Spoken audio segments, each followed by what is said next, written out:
Let us go then, you and I, when the evening is spread out against the sky like a patient etherized upon a table.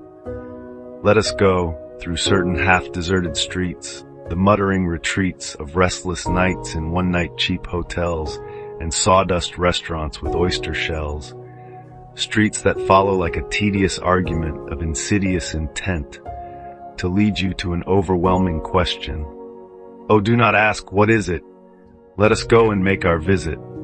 In the room the women come and go, talking of Michelangelo, the yellow fog that rubs its back upon the window panes, the yellow smoke that rubs its muzzle on the window panes, licked its tongue into the corners of the evening, lingered upon the pools that stand in drains, let fall upon its back the soot that falls from chimneys, slipped by the terrace, made a sudden leap, and seeing that it was a soft October night, curled once about the house and fell asleep.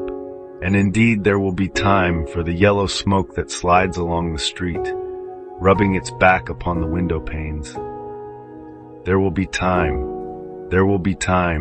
to prepare a face to meet the faces that you meet. There will be time to murder and create, and time for all the works and days of hands that lift and drop a question on your plate. Time for you and time for me, and time yet for 100 indecisions, and for 100 visions and revisions, before the taking of a toast and tea.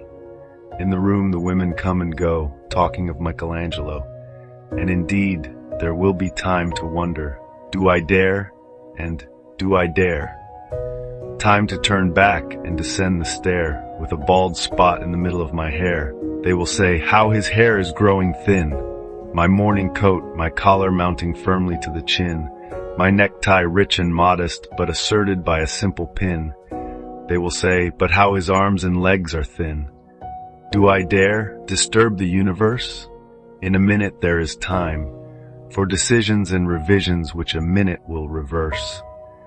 For I have known them all already, known them all, have known the evenings, mornings, afternoons. I have measured out my life with coffee spoons. I know the voices dying with a dying fall, beneath the music from a farther room. So how should I presume? And I have known the eyes already, known them all, the eyes that fix you in a formulated phrase, and when I am formulated, sprawling on a pin, when I am pinned and wriggling on the wall, then how should I begin to spit out all the butt ends of my days and ways? And how should I presume? And I have known the arms already, known them all, arms that are braceleted and white and bare, but in the lamplight downed with light brown hair. Is it perfume from a dress that makes me so digress? Arms that lie along a table or wrap about a shawl. And should I then presume? And how should I begin? Shall I say, I have gone at dusk through narrow streets and watched the smoke that rises from the pipes of lonely men in shirt sleeves leaning out of windows?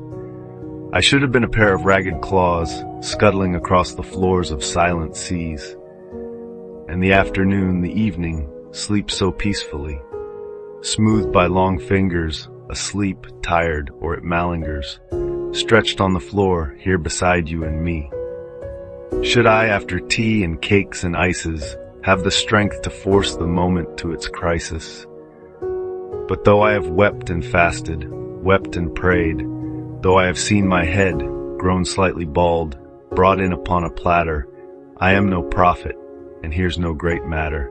I have seen the moment of my greatness flicker, and I have seen the eternal footman hold my coat and snicker, and in short, I was afraid. And would it have been worth it after all?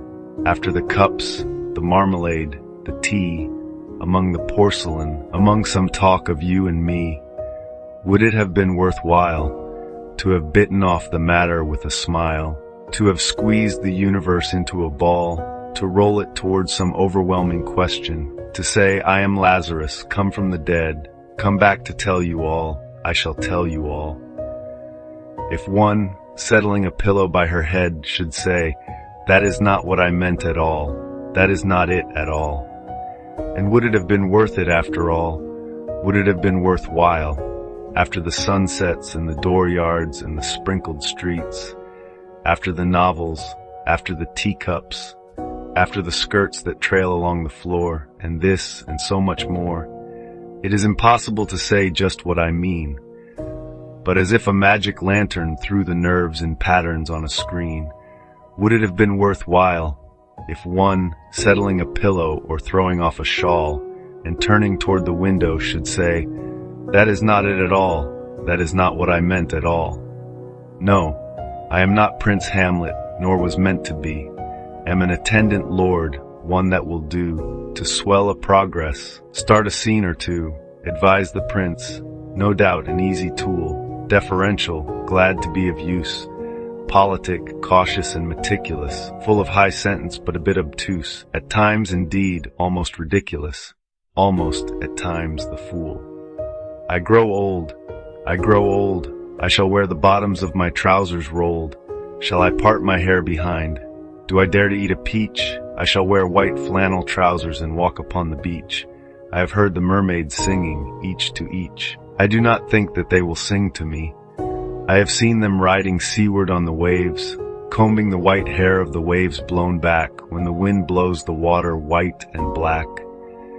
We have lingered in the chambers of the sea, by sea girls wreathed with seaweed red and brown, till human voices wake us and we drown.